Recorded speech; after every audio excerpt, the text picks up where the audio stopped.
Hello everyone, it's Wayne Jones, the course coordinator for Australian Employment Law. This is week 10 and we're looking at termination of employment contracts. There are two weeks where we look at termination. This one is a more general look at what happens when an employment contract comes to an end. Your reading is from chapter 16 and next week we'll look at Chapter 17, which deals with remedies for wrongful or unfair termination. But for this week, it's Chapter 16, dealing principally with termination of the employment contract. If you want to do any additional reading, have a look at Creighton and Stewart, Chapter 18. Okay, now looking at the text. By way of introduction, contracts of employment can terminate a number of different ways. Now, it can be by pre-arrangement. So in other words, the contract is going to last for a particular period of time or for a particular task.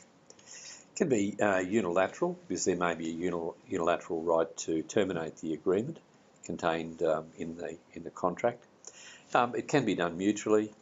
A contract can be said to be abandoned, which is a little unusual, or it can be terminated by operation of some legal rule.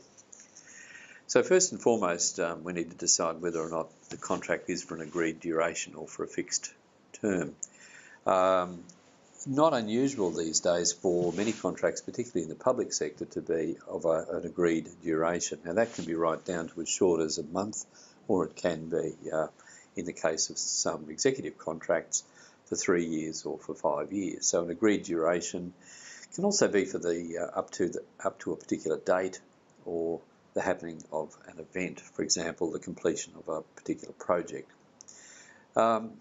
Many contracts of employment, though, are ongoing, so there's no real date ahead on which the contract will come to an end.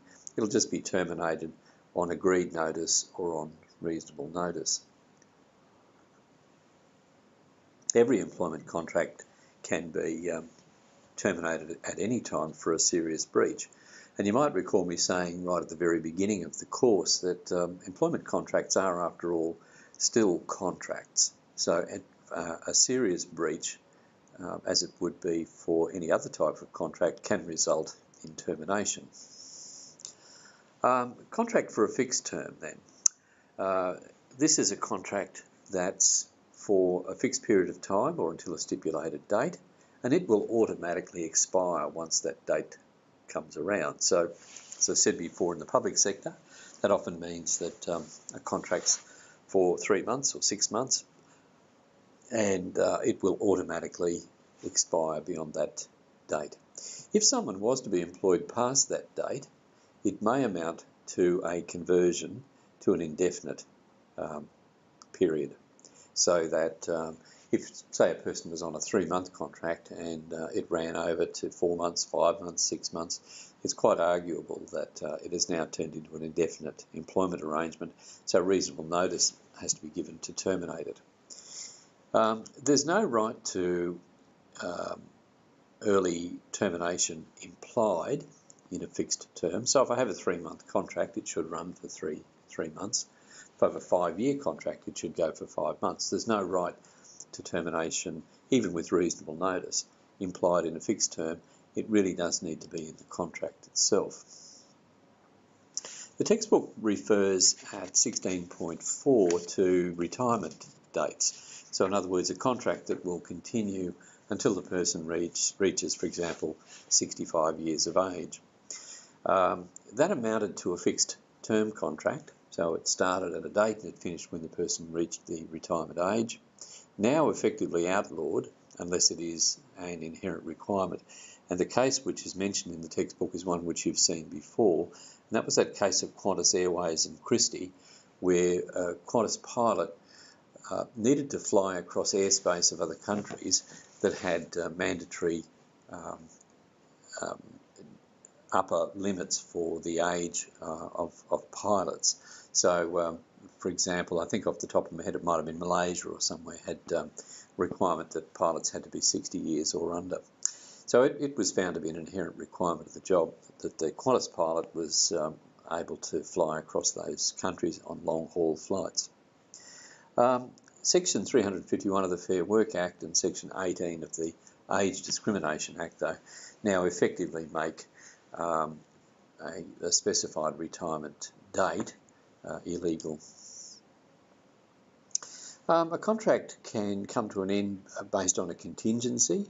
My experience would be within community legal centres where funding is available for up to 3 years at a time, and the employment of solicitors within the centre is always contingent on the funding continuing. So if the federal funding was cut off, for example, that would be an opportunity for the contract to come to an end.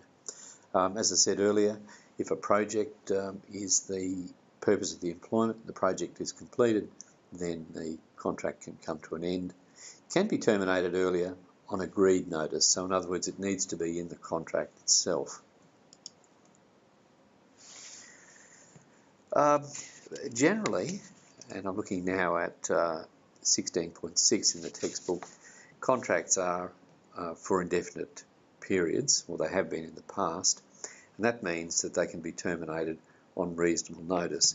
You'll remember from when we looked at general terms and conditions of contracts a few weeks ago, one of the conditions that the court would always imply without any problem at all was a condition that the contract could be brought to an end on reasonable notice. So the common law will imply that an employment agreement can be brought to an end on reasonable notice if nothing else is said in the contract. It may be implied even over the top of limited examples provided in the agreement. So the agreement might have a number of options. Just off the top of my head again, it might say that in the case of a proposed restructuring of the business, the contract might be terminated on 3 months' notice, something to that effect. If the business operation was to move from one area to another, or if the business operation was to alter, then the contract might be able to be terminated. So if you've got a limited number of examples in the agreement, then the common law will probably still apply to say, if your particular circumstances don't fit within those limited examples that have just been given, then the fallback position is reasonable notice. Statutes and industrial instruments override agreements which offer less than reasonable notice. So if a contract was to have less than a reasonable period of notice in it, the Fair Work Act and various industrial instruments, which we'll talk about in a moment, would override. Casuals are outside of the scope of what we're talking about here. Section 123(1)(c) of the Fair Work Act says casuals are excluded for the notice of termination provisions in the National Employment Standards. Casuals are more said to be employed at will. So as required, casuals are called in. There's no real provision for termination, notices of termination, if you truly are a casual. Probation, interesting comments in the text, and another one that I wanted to add in that's not in the textbook is this. Probation periods can't be altered once they've started. There's no mention of that in the text, but take it from me, it's not possible to extend a probationary period. If you start a contract and it allows, for example, for a 3-month period of probation, even by agreement, you can't extend that. So probation can be for a fixed term. Now, what would happen there would be, take the 3-month example, the employment runs for a period of 3 months, and then at that point it might just terminate, but the employer has an option to offer employment if the probation's been satisfactory.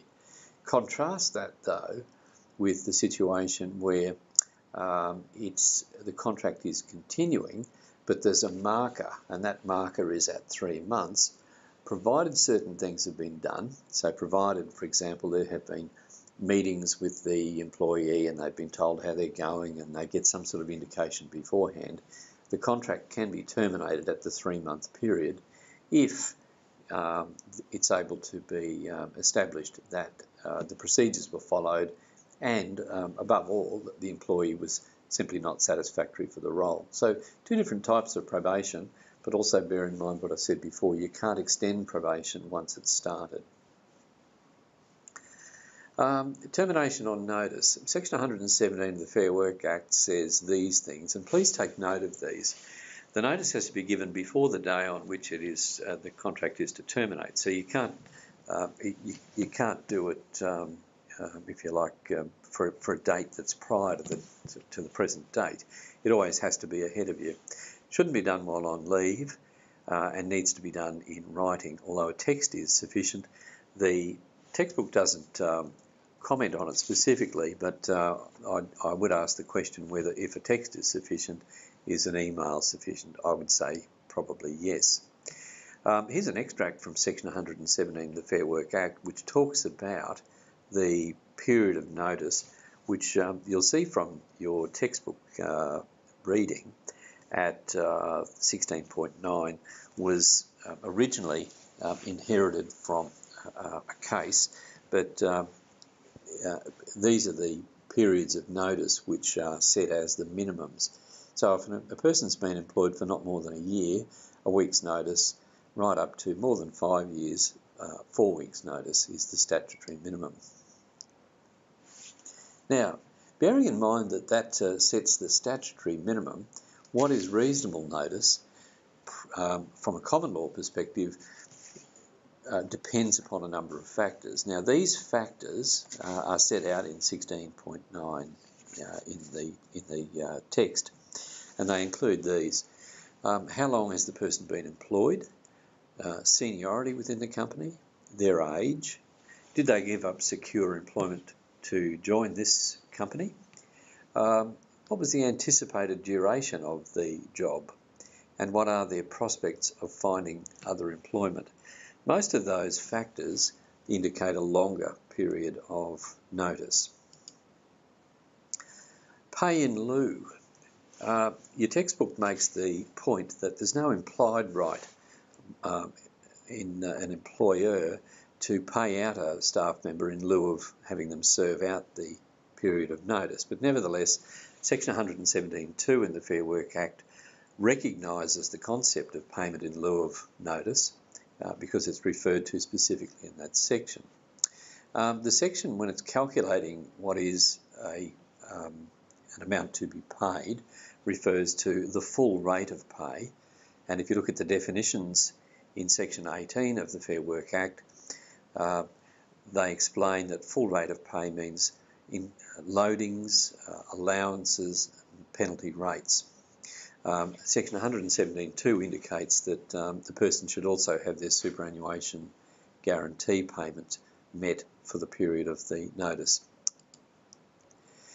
Can you, in effect, get angry in the spur of the moment, give notice and then withdraw it? Not usually without consent, although if it's done in the heat of the moment and the withdrawal happens really quickly, there is at least one case to suggest that that's possible. Case is mentioned in the text, Akal against Electrolux. So those other preconditions need to be met. I guess the bottom line is not usually, though, without consent. And you would wonder what the relationship is like if a person has, at least on one occasion, thrown in their resignation, even in the heat of the moment. But in the heat of the moment and withdrawn quickly, there is an argument that the job should continue. All right, well, that was all termination on notice, whether it was agreed or otherwise allowed.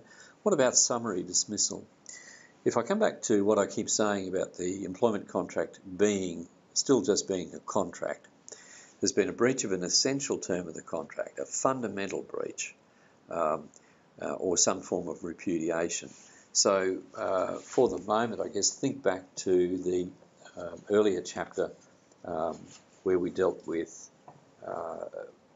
loyalty, confidentiality, and then prior to that, control, performance management and discipline, and the sorts of things that we talked about there under the headings of cooperation, proper conduct, and including behaviour away from work. They were all reasonably serious sorts of breaches of the relationship, weren't they? Have a look at the case Hill against Compass 10. Can also be a series of breaches which accumulate to show a disregard for the terms and conditions of the contract. So it doesn't have to be just one big breach, but if you're relying on a smaller breach, there really needs to be a series of them. Summary dismissal is a pretty severe and serious type of discipline. So as you would expect, the detailed provisions in the contract can supplant the common law right to immediate termination if the clearest language is used. Otherwise, you can assume that the employer still has the right to summarily dismiss for, as I was saying, for breach of an essential term, fundamental breach, repudiation, those sorts of things. So in other words, when I say a detailed provision in the contract, something that said really specifically what happens in the event that, say, the employee commits a serious misconduct or a serious breach of the code of conduct or something like that. If there's a process mapped out, then probably that process needs to be followed. And your textbook authors make that comment at 16.14.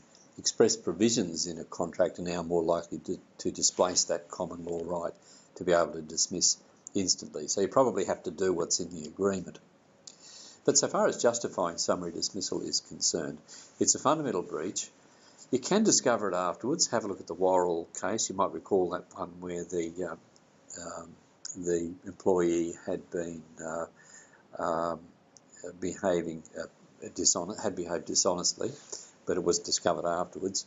If the employer ignores prior bad behaviour, that may in fact amount to a waiver.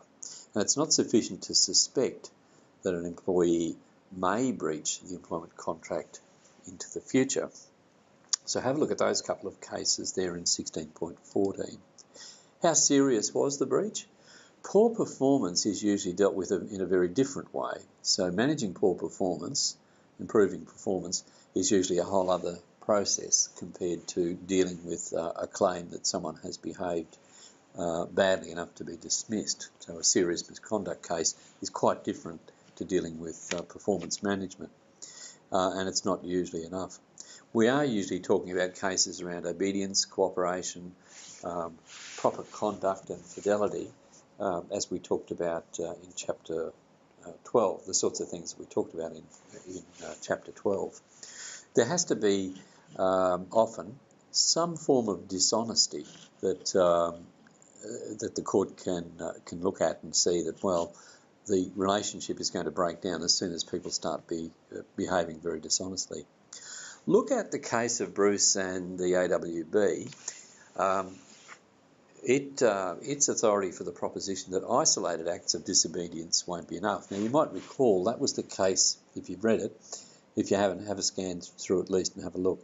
That was the case where the employee wasn't so much being willfully disobedient as saying, look, I disagree with your reading of the contract. I think that what you're saying in the contract is wrong. I think my reading of the contract is correct. And so they were toing and froing over whether the employment arrangements would change.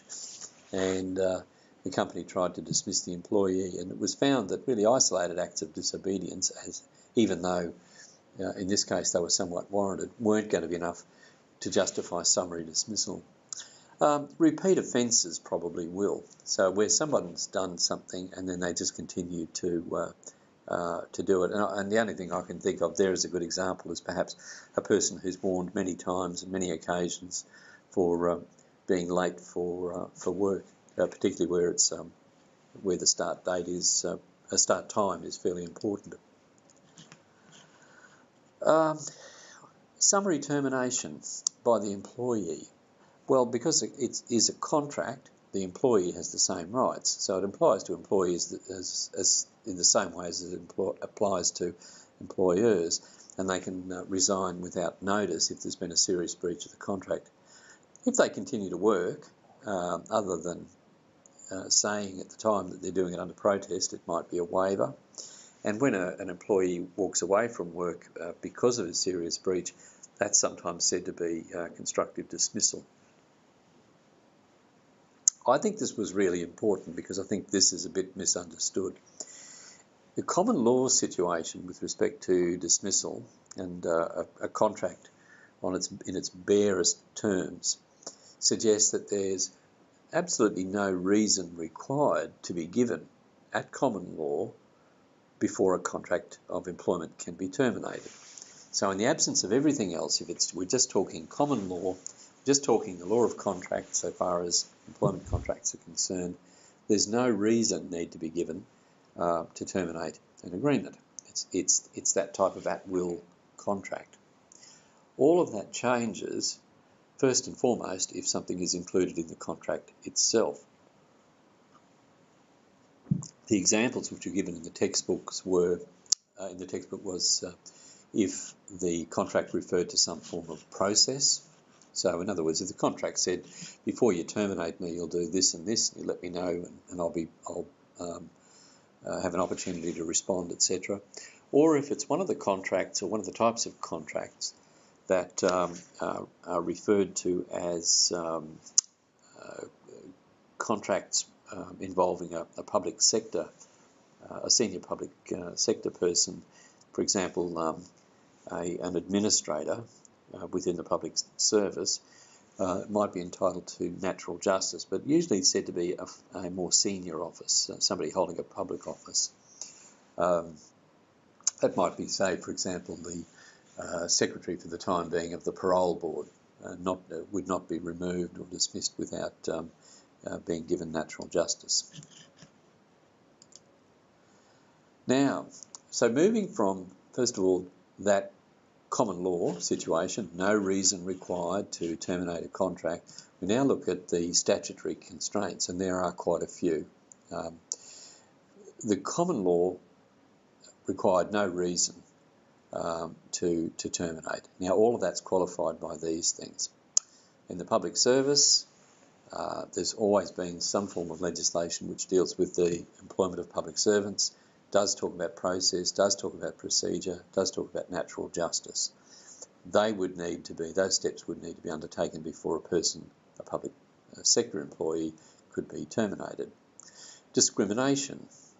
So it's not, the employment contract is restrained by discrimination. So it's not possible for an employer to decide that they don't want to employ women any longer, for example. They're just going to employ men. That's a statutory constraint to hiring and firing at will. Statutory requirement of harsh, unjust and unreasonable, and we'll look at that in more detail in Chapter 17 in Remedies for Wrongful or Unfair Termination. And the Section 194C of the Fair Work Act, which deals with unfair dismissal, says that the terms and conditions around unfair dismissal are fixed. And my point being, it's not possible for those conditions to change. So you can't even, for example, make them more flexible. If a person needs to be an employee for not less than 12 months, then they need to be an employee for not less than 12 months, and that can't even be changed by agreement.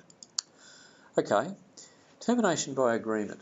Well, it can be done by mutual consent, and the examples that are given in the textbook are where the employment duties change so significantly, then the parties may be taken to have agreed to end the old contract and entered into a new one. And the case that was given there was Quinn and Jack Chire, which has been mentioned a couple of times now. If an employee is transferred, if the employer transfers their business, if the parties agree that an employee is allowed to retire early or take voluntary redundancy, and finally, it's sometimes done where there's a settlement of a dispute and the parties agree that for a variety of different reasons, some associated with tax, the parting of the ways is an agreed termination. The textbook at 16.23 talks about abandonment and then frustration. Abandonment is not dismissal. It's not found or inferred lightly, and it doesn't really matter that the employer thought that the employment was being abandoned. Essentially, it's the situation where someone, for example, goes on a period of leave and simply doesn't return. After a reasonable period and reasonable number of attempts to contact the person to find out what's happening, you can assume that they have abandoned their employment. But the examples that are given in the textbook are quite useful, and they talk, for example, about a carer who's away on extended leave, who's made various inquiries during the course of that leave. It's not open for the employer to decide unilaterally that, oh, well, the person must be going to abandon their employment. Frustration, likewise, something that's well outside of the control of the parties, particularly the employer. It can't be done really just to deny access to benefits, and so the point is made, or well made by the textbook authors, that for things like downturn in business, industrial action, even the destruction of the business, the proper course is not to try and suggest that, oh well, the contract's been frustrated and I can't assist anymore. The proper course is to dismiss the person and then pay out all their proper entitlements. And just a reminder there on my slide about Section 524 under the Fair Work Act, for example, in relation to destruction of the business, it is possible for the employer to stand the worker down for a period of time just to determine if the business is going to continue. But I think the point's well made by the textbook authors that frustration outside of the control of the parties is not an easy one to prove. What happens when termination takes effect? What are the entitlements? Well, all outstanding wages. Now, bear in mind, this is other than for termination for misconduct, where a person is immediately and summarily terminated without any notice. So we're just assuming that it's ordinary termination where, for example, the parties agree that the contract's coming to an end. All the outstanding wages have to be paid, the appropriate period of notice, annual leave, whatever is accrued at that point, long service, whatever is accrued at that stage. Carers leave it only if it's in the agreement or the contract, so probably 50-50 there, but certainly in many cases, carers leave, or as it was known, sick leave, is not paid out on termination. But it is if it's one of the agreed terms.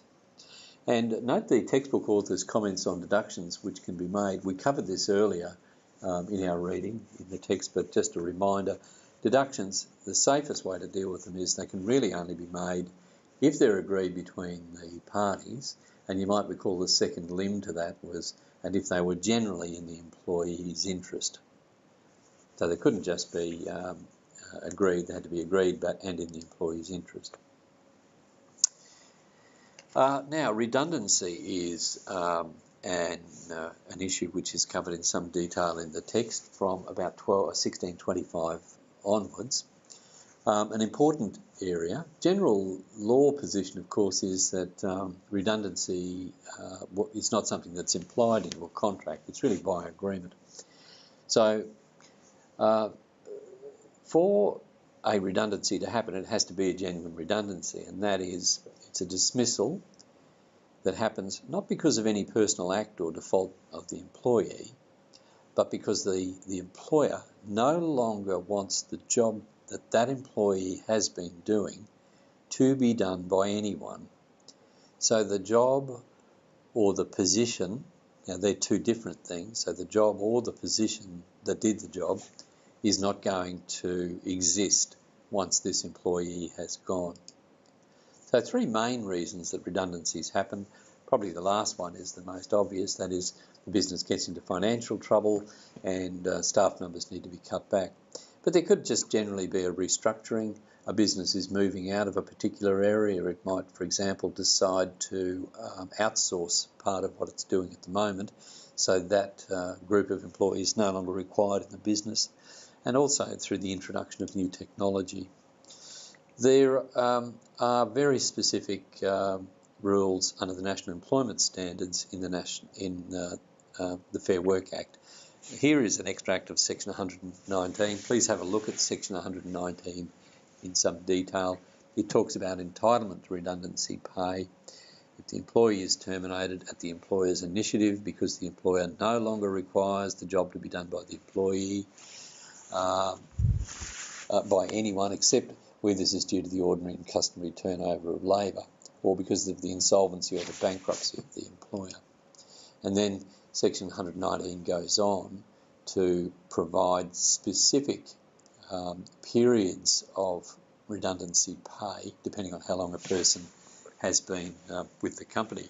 Interesting comment about how it drops from 9 years back to the 10-year mark on the assumption that the person will be receiving their long service. So drops from 16 weeks back to 12 weeks again, which takes it back to around the 6 to 7 year mark.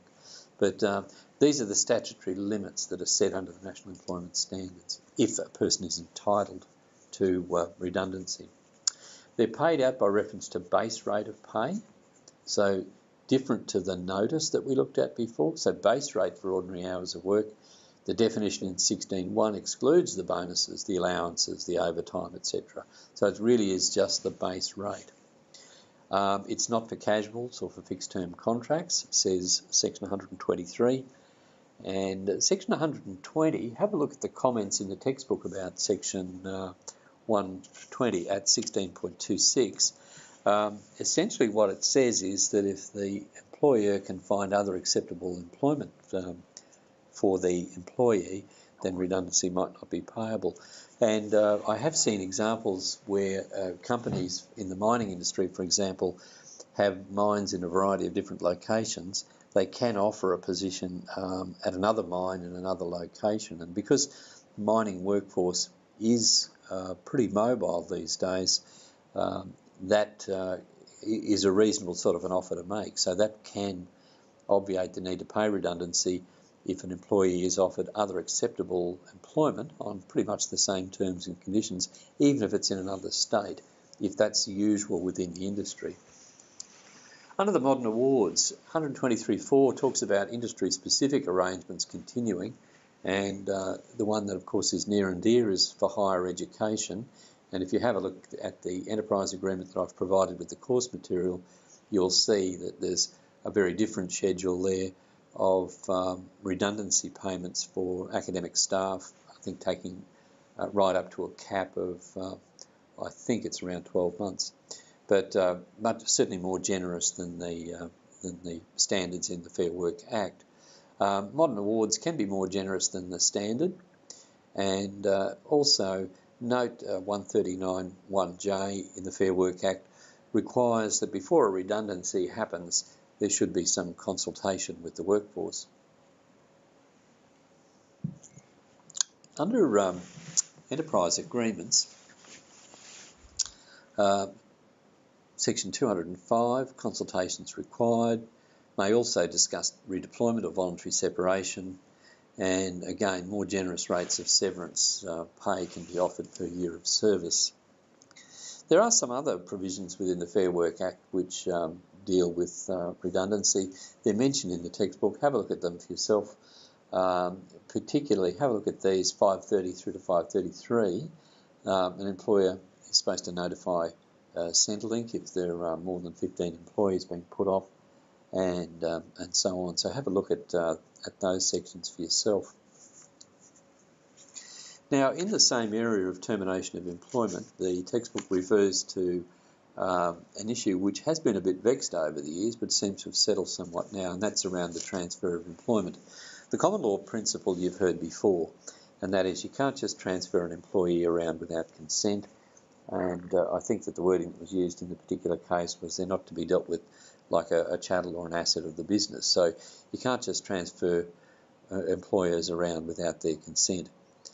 The act of transferring of a business is in fact a dismissal. So as soon as a business is going from person A to person B, you may assume that the employment with person A has come to an end, and so all of their entitlements would need to be paid out. As you would expect also, a company takeover of shares is not really a transfer, and that's just how business works. The company will go forever, will last forever, and moving the shareholding around doesn't really mean that the ownership has changed. You can see, I think it's a bit of a long bow, but the textbook did refer to the fact that a contract can have a provision that says if there's a major change of shareholding, say more than 25% of the shares change hands, then the employment can come to an end. But I think they're a bit rare.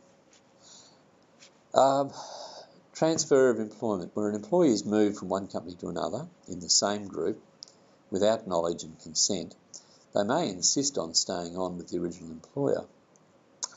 If the company is sold to a new owner without knowledge and then the employee stays on, that could be seen to be an implied agreement to enter into a new employment contract.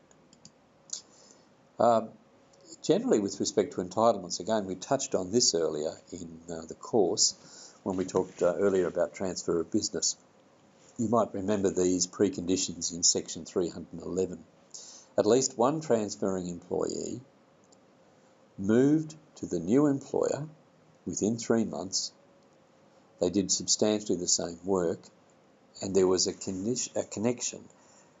They were related, or there was a transfer of assets. Then the existing industrial instrument follows the person over to the new business, follows the person over to the new employer. So their entitlements are protected under that instrument. Section 22 of the Fair Work Act also provides that where an employee moves from one business to another one within a period of 3 months, and there's been a transfer of business, that was as I described there under section 311, or they're related entities, then the employees bring their accumulated service with them for the purpose of working out what their entitlements are under the Act. So they've just got to move over within 3 months pursuant to a transfer of a business, or because they are related entities. And related entities means as you would expect under the Corporations Act in Australia. Sections 91 and 122(1) of the Fair Work Act also get a mention in your text. A new employer is not an associated, that is not an associated entity, does have the option not to take responsibility for accrued entitlements. So if that happened, if I bought an existing business, I could nominate not to take that responsibility over. If I did take it over, it would probably be reflected in the purchase price. So it can be part of the negotiation. I will give me a schedule that tells me what all of the current leave entitlements are, and I will honour them, but I want that taken into account in the purchase price. 384(2)(b), the unfair dismissal time limits. If the new employer is going to say, oh, well, look, I'm not going to abide by the time that you have served with the previous employer, they have to notify in advance, otherwise they're stuck with them. These cases were quite topical a couple of years ago. I think things have settled somewhat now, but it was almost a case of double dipping. So if you have a look at the comments in the textbook at 16.38 about treating a transfer as a redundancy, you'll see the particular facts of the case were these. Amcor and CFMEU, the employees were being transferred around from one company within the Amcor group to another, and certainly not with consent. And the argument was being made that they were entitled to a redundancy payment. Their contracts had come to an end, it triggered the redundancy entitlements, as if they had been terminated, and therefore, even though they went to pretty much the same position, that technically according to the letter of the agreement, the instrument, they were entitled to their redundancy. Well, for obvious reasons, it went all the way to the High Court, and the High Court said it's not really a redundancy if an employee is transferred from one related company to another one and the position they occupy is substantially the same. There was a slight variation on that in the Schweitzer case and the Maritime Union, which is mentioned below, and that was the court found that notwithstanding what they'd said in Amcor, the redundancy is payable in those circumstances to employees who move across, but then whose positions are not retained. So they were still entitled to get and receive a redundancy payment. And just don't ignore those provisions in 120 and 122.2 about redundancy. An employer may be relieved from making redundancy payments if they offer alternative employment, whether or not that employment is accepted. And 122.2 says there is no redundancy if the employee is taken on by the new employer with a full recognition of their service. So quite interesting this week. I think the whole idea of how terminations occur and what people's entitlements are quite interesting, and certainly one that you're going to deal with a bit in practice. So next week we'll have a look at remedies for wrongful or unfair termination, and we'll look at those the statutory provisions which now make it unlawful to terminate an employee for reasons which are harsh, unjust or unreasonable. Thanks for listening.